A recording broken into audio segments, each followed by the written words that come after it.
नमस्कार सभी पेंशन धारकों का स्वागत करते हैं। दोस्तों, उस वक्त की पेंशन धारकों और कर्मचारियों के लिए बड़ी खबरें निकल कर आ रही है। पेंशन कटौती पर हाईकोर्ट ने लगाई रोक। फिक्स मेडिकल अलाउंस 3,800 रुपए और 23,000 रुपए का मिलेगा हम सभी को बोनस। वहीं दोस्तों, केंद्रीय कैबिनेट की बैठक में बड़ा फैसला। 18 महीने के डीए एरियर पर सरकार का यू टर्न। वहीं डीए एरियर, डीआर और डीए को लेकर 4% की वृद्धि कर्मचारी और पेंशन धारकों की जीत बताई जा रही है। तो आखिरकार बात करेंगे डी और डीआर में 4% की कैसे वृद्धि होगी। कैबिनेट बैठक में 18 महीने के डीए एरियर को लेकर सरकार ने किस प्रकार यू टर्न लिया है। वहीं दोस्तों, फिक्स मेडिकल अलाउंस 3,800 रुपए और 23,000 रुपए का बोनस और पेंशन कटौती पर हाईकोर्ट ने कैसे लगाई रोक। दोस्तों, इसके बारे में भी दोस्तों आज की इस वीडियो के अंदर संपूर्ण रूप से जानकारी आप सभी को दी जाएगी। और वहीं बात करेंगे पीएफ खाता धारकों के लिए नया अपडेट सामने आ चुका है। कर्मचारी भविष्य निधि संगठन ने जारी किए हैं पीएफ निकासी के नए नियम। तो दोस्तों, पीएफ खाते से जुड़े नए नियमों के बारे में भी बात करेंगे। और दोस्तों, यहां पर आप सभी के लिए बहुत ही बड़ी खबर आ रही है कि डीए और डीआर को लेकर केंद्रीय कैबिनेट की बैठक में आप सभी के लिए कैसे मायूसी हाथ लगी है। सरकारी कर्मचारियों को फिर से खाली हाथ लौटना पड़ा है। तो इसके बारे में भी आज की इस वीडियो के अंदर संपूर्ण रूप से जानकारी आप सभी को दी जाएगी। इसलिए आप सभी पेंशनधारकों से निवेदन करते हैं कि दोस्तों आज की इस वीडियो को आप लास्ट तक देखिएगा और साथ ही अगर हमारे चैनल पर नए हैं तो चैनल को भी सब्सक्राइब जरूर कर लीजिएगा।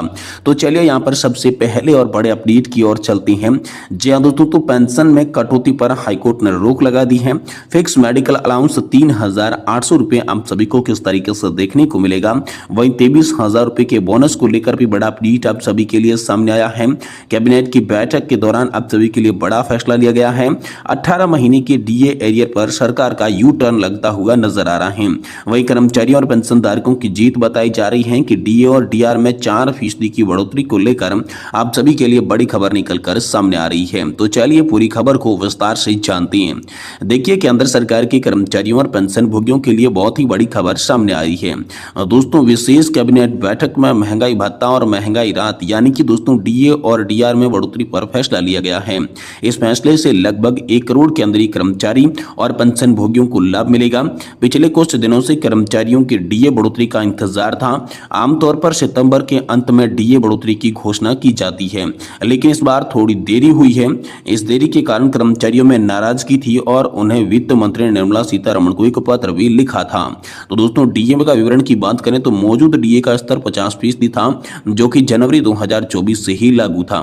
इसमें अपेक्षित बढ़ोतरी की बात 3% की जा रही थी, जिसके बाद नई डीए की दर जो है जुलाई 2024 से आपको 53% यहाँ पर मिलने की बात कही जा रही थी। लगभग दोस्तों, इसके लाभार्थियों की बात करें तो 1 करोड़ केंद्रीय कर्मचारी और पेंशन भोगियों को इसका लाभ मिलेगा।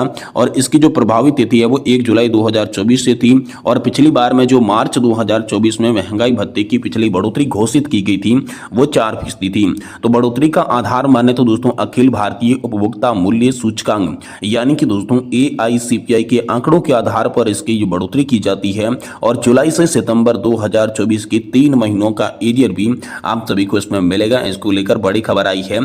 तो डीए बढ़ोतरी का आखिरकार प्रभाव क्या है। तो इस बार सरकार डीए में 3% की बढ़ोतरी करने जा रही है।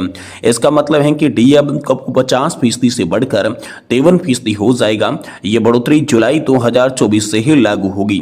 इसका सीधा असर कर्मचारियों की सैलरी पर पड़ेगा और पेंशनधारकों की पेंशन पर भी देखने को मिलेगा। एक कर्मचारी जिसका कि मूल वेतन 18,000 रुपए प्रति माह है, उनकी सैलरी में 540 रुपए की बढ़ोतरी होगी। जैसे जैसे यह सैलरी आपकी बढ़ती जाएगी वैसे वैसे भी आप सभी को यहाँ पर अधिक लाभ जो है मिलता जाएगा। वहीं एरियर्स के मुद्दे को लेकर बात करें तो डीए बढ़ोतरी के साथ एक और महत्वपूर्ण मुद्दा एरियर का भी है।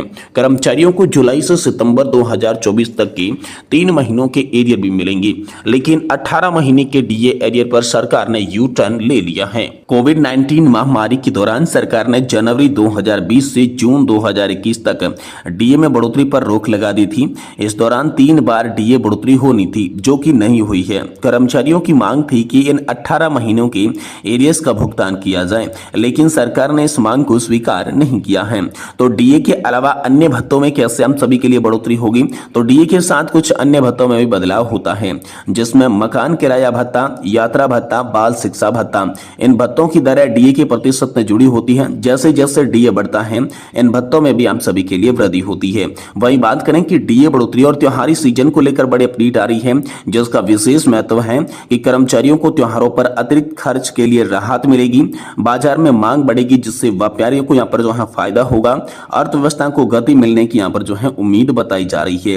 तो डीए बढ़ोतरी और प्रदर्शन से जुड़े बोनस को लेकर बात करें तो दोस्तों डीए बढ़ोतरी के साथ कर्मचारियों के प्रदर्शन से जुड़े बोनस की भी उम्मीद जताई जा रही है। यानी कि दोस्तों पीएलबी कर्मचारियों के यहाँ पर प्रदर्शन के पर जोर दिया जा रहा है।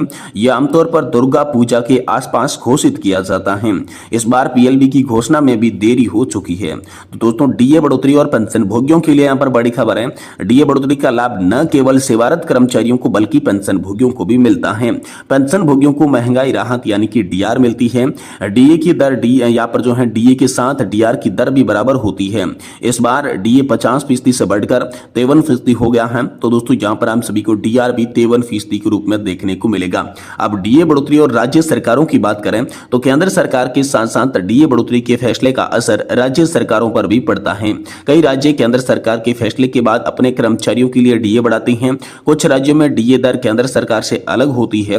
राज्यों की आर्थिक अनुसार इसी के अनुसार दोस्तों आप सभी के डीए और डीआर में बढ़ोतरी तय की जाती है। वही बात करें कि डीए बढ़ोतरी और न्यूनतम वेतन की बात की जाए तो डीए बढ़ोतरी का सीधा संबंध जो है वो न्यूनतम वेतन से होता है। न्यूनतम वेतन पर डीए लागू होता है। डीए बढ़ने से न्यूनतम वेतन भी बढ़ जाता है। इससे निचले वेतनमान के कर्मचारियों को ज्यादा जो है वो फायदा देखने को मिलता है। तो यानी कि दोस्तों आप सभी के डीए बढ़ने से आप सभी के न्यूनतम वेतन में वृद्धि हुई है। राज्य सरकारों पर भी आप सभी के लिए डीए बढ़ाने पर दबाव बना है। वहीं पेंशन भोगियों को भी डीए बढ़ने से फायदा होगा क्योंकि उनका भी डीआर साथ ही में बढ़ेगा। डीए बढ़ने के बाद दोस्तों प्रदर्शन से जुड़ा बोनस यानी कि पीएलबी भी दोस्तों आप सभी को दुर्गा पूजा के पास जो देखने को मिल रहा था वो भी अब आगे देखने को मिलेगा और इस त्योहारी सीजन में भी आप सभी को राहत मिलेगी। डीए बढ़ने के साथ अन्य भत्ता जैसा कि एचआरए, टीए और बाल शिक्षा भत्ता भी आप सभी को बढ़कर मिलेगा। और दोस्तों यहाँ पर जो है आप सभी के लिए एरियर्स के मुद्दे की बात करें तो एरियर्स के मुद्दे पर सरकार ने हाल फिलहाल में यू टर्न लिया है। इसको लेकर दोस्तों आप सभी के लिए बड़ी खबर निकल कर सामने आ चुकी है। वहीं दोस्तों अगली बड़ी खबर की बात करें तो पीएफ खाता धारकों के लिए नया अपडेट निकल कर सामने आ चुका है।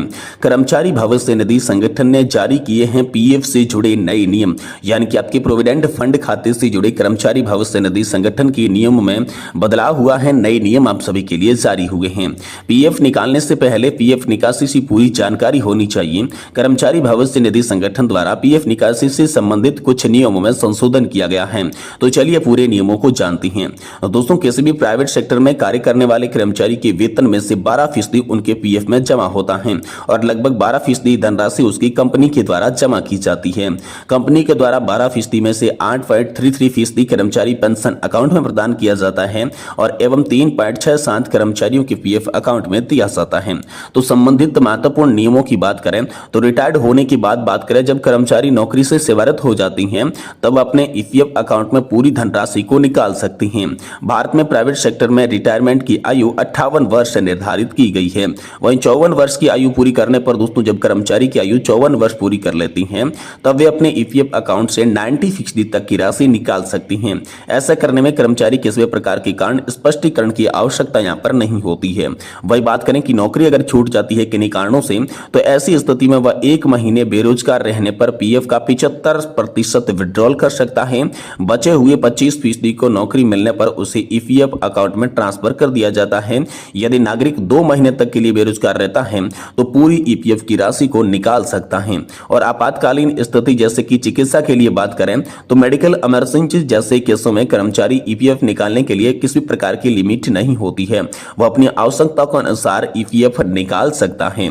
और साल में दोस्तों 10 साल नौकरी करने पर बात करें तो जब कर्मचारी 10 साल तक नौकरी कर लेता है और इस स्थिति में रिटायरमेंट होने के बाद पेंशन प्रदान होती है तो इस प्रकार ईपीएफ पेंशन के दौरान नागरिक नौकरी छूट पर उसे निकाल सकता है। यदि राशि 10,000 रुपए प्रति माह से कम नहीं होती है तो 10 साल से पहले यदि कर्मचारी छोड़ दे हैं तो ऐसे में ईपीएफ का पैसा निकाल सकता है। दूसरी कंपनी में नौकरी करने पर वह पेंशन सर्टिफिकेट जमा कर अपनी पेंशन के लिए ईपीएफ को जारी भी रख सकता है।